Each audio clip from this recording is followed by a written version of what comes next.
აი ამდენი სტიგმატიზაცია და მარგინალიზაცია და საერთოდ რომ ახსენდება აი მართლა ჩემი ბავშვობიდან 90-იანი დაბადებული და აი ეს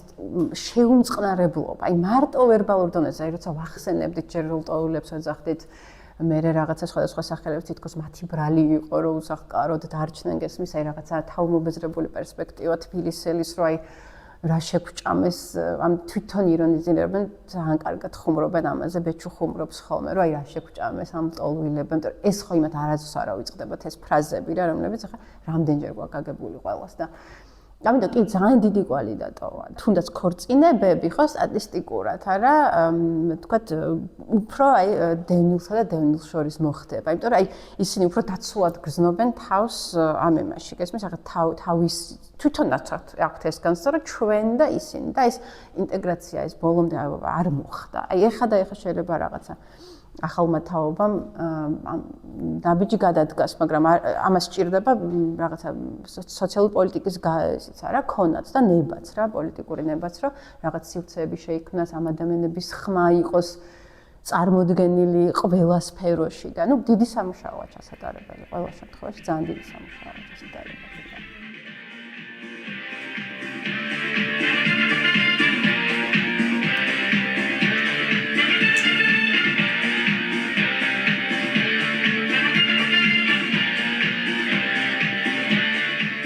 ჩვენ ვერ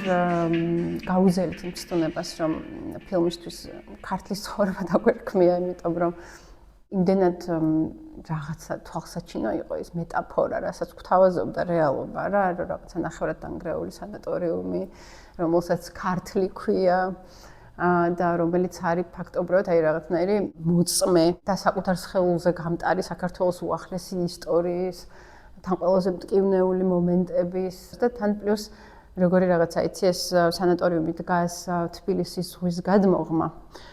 და ყველა აივნიდან ყველა ტერასიდან რო გაიხედები ჩანს ზურაბწერეთლის მონუმენტური ძეგლი ჩვენ რო უყურებდით ხოლმე ამ მონუმენტს რომელიც მე მგონი არ ვიცი ბრინჯაოშია თუ რაღაცა ესეთ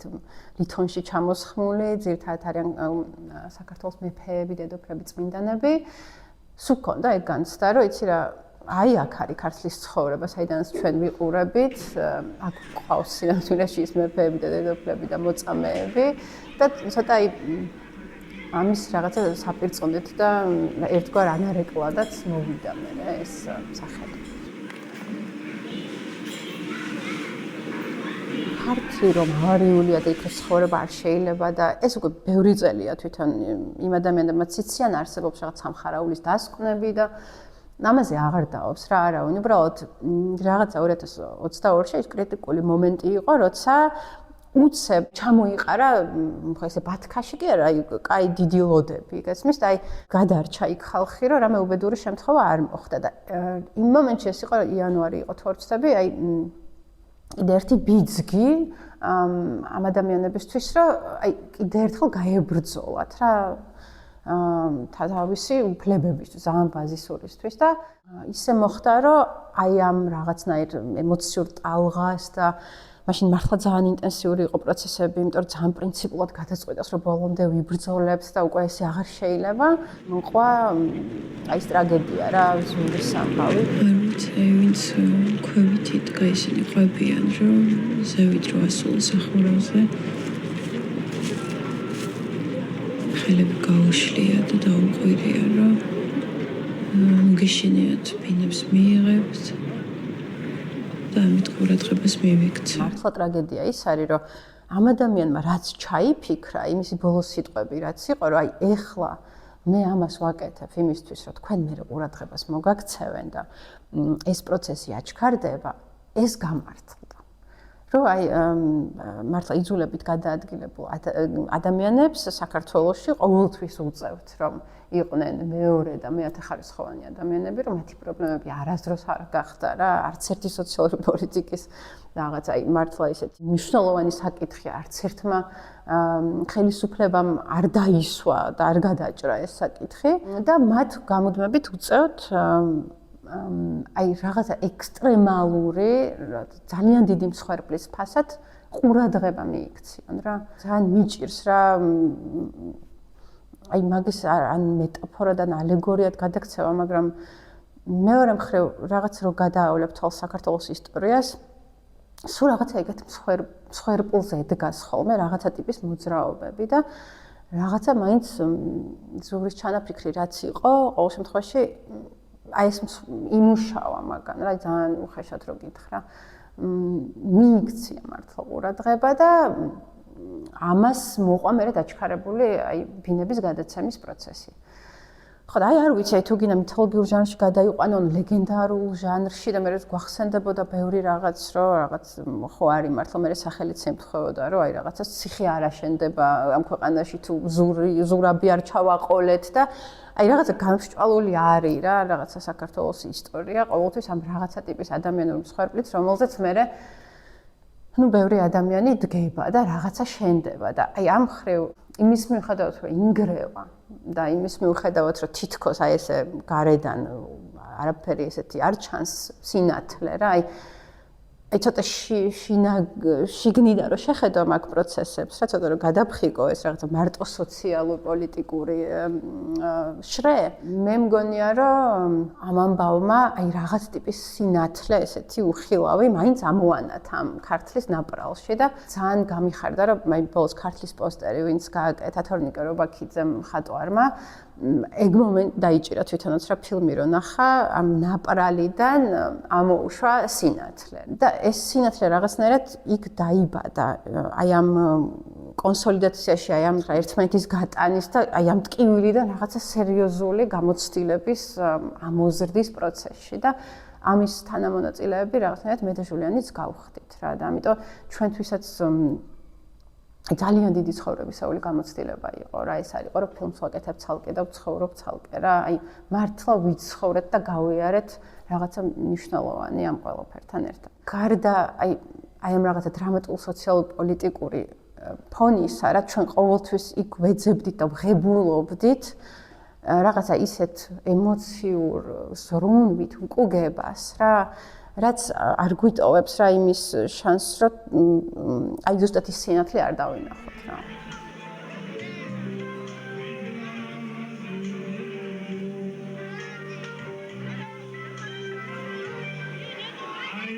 საარქივო მასალას მოსდევს აი ფაქტურულადაც აი ეს რაღაცა ტიპის სევდა და მელანქოლია, იმიტომ რომ რაღაც მოგონებას უკავშირდება და რაღაც წარსულ დროს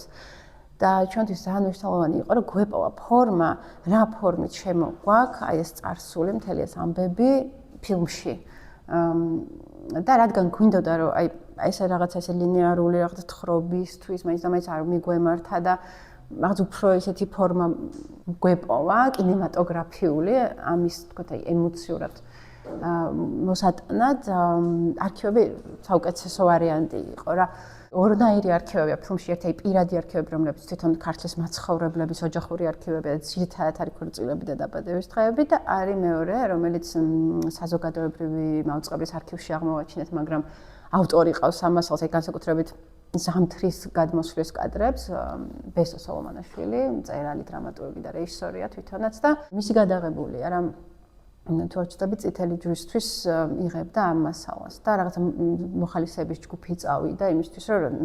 მეორე ნაკადი დევნილების გადმოეყვანათ ზამთარში. ამიტომ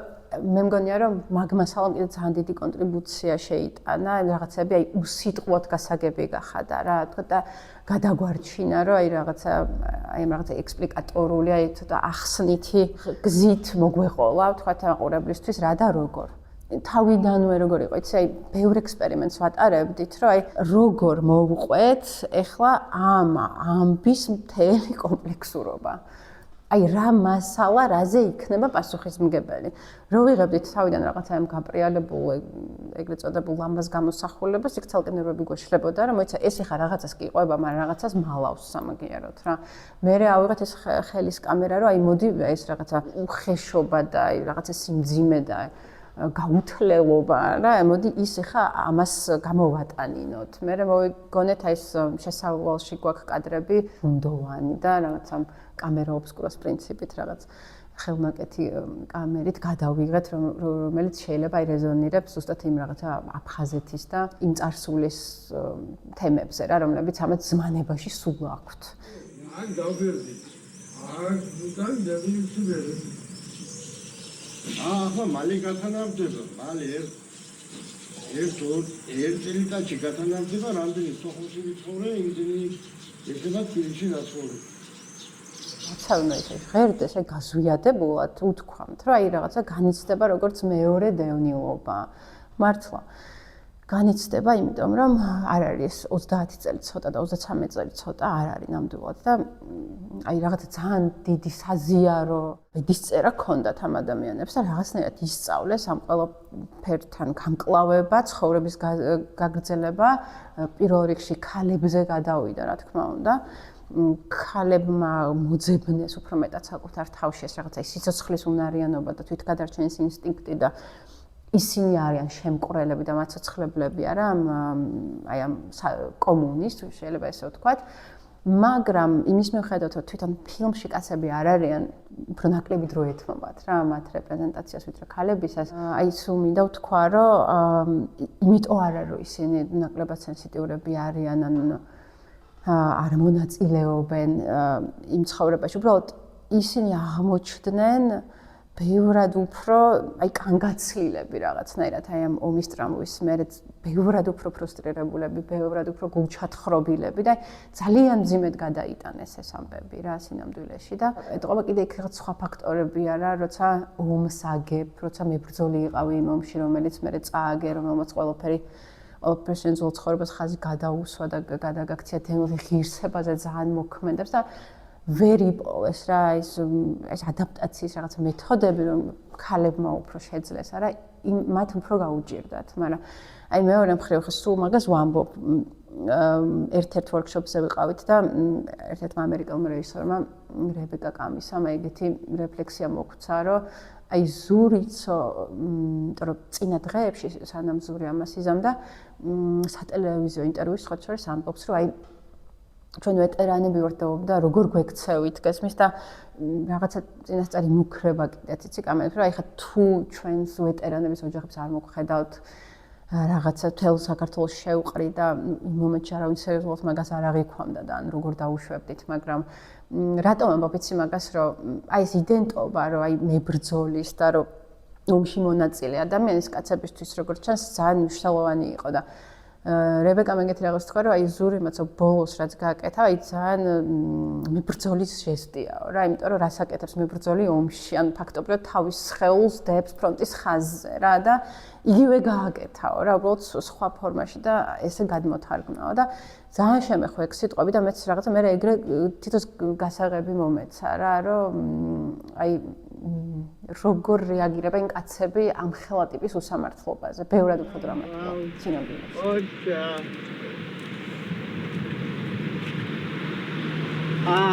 და რამდენჯერ მოგვენატრება ბეჩუეს ბალკონი აქ რამდენჯერ ვიტყვით ვაიმე და ქართლში ვიყო ეს ადამიანი ვინც ფილმში მაგას ამბობს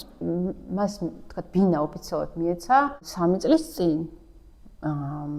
მაგრამ ვერ გადადის ადამიანი ემოციურად რა აი ვერ ტოვებს თავის მეგობარ ირმას მაგალითად და კიდე სხვაებს და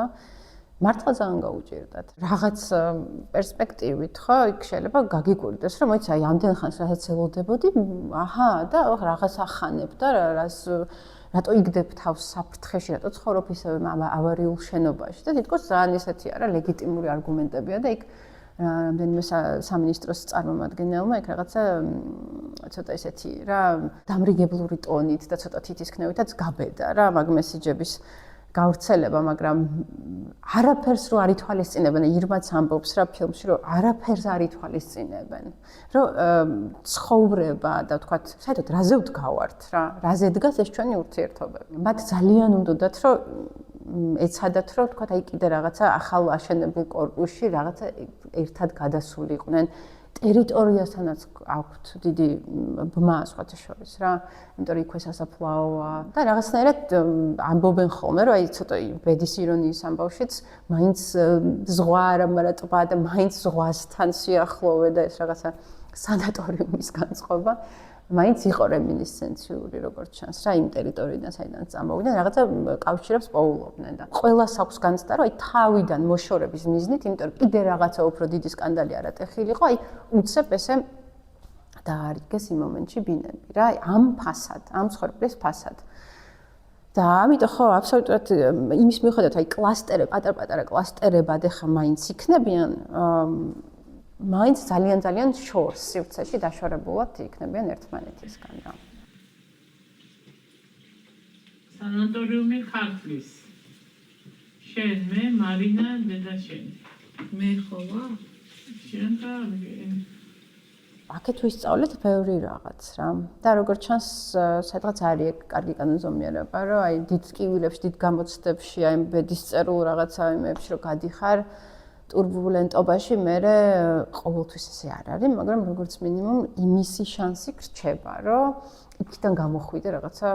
ტრანსფორმირებული, რაღაცა უფრო ბრძენი, ვიდრე აქამდე იყავი და რაღაცა უფრო უკეთესი ადამიანი. ეგ მაგ შანს როგორც ჩანს ეგ სირთულეებში გავლა აჩენს და იმედი მაქვს რომ ეხლა რაც ხდება საქართველოში მაგ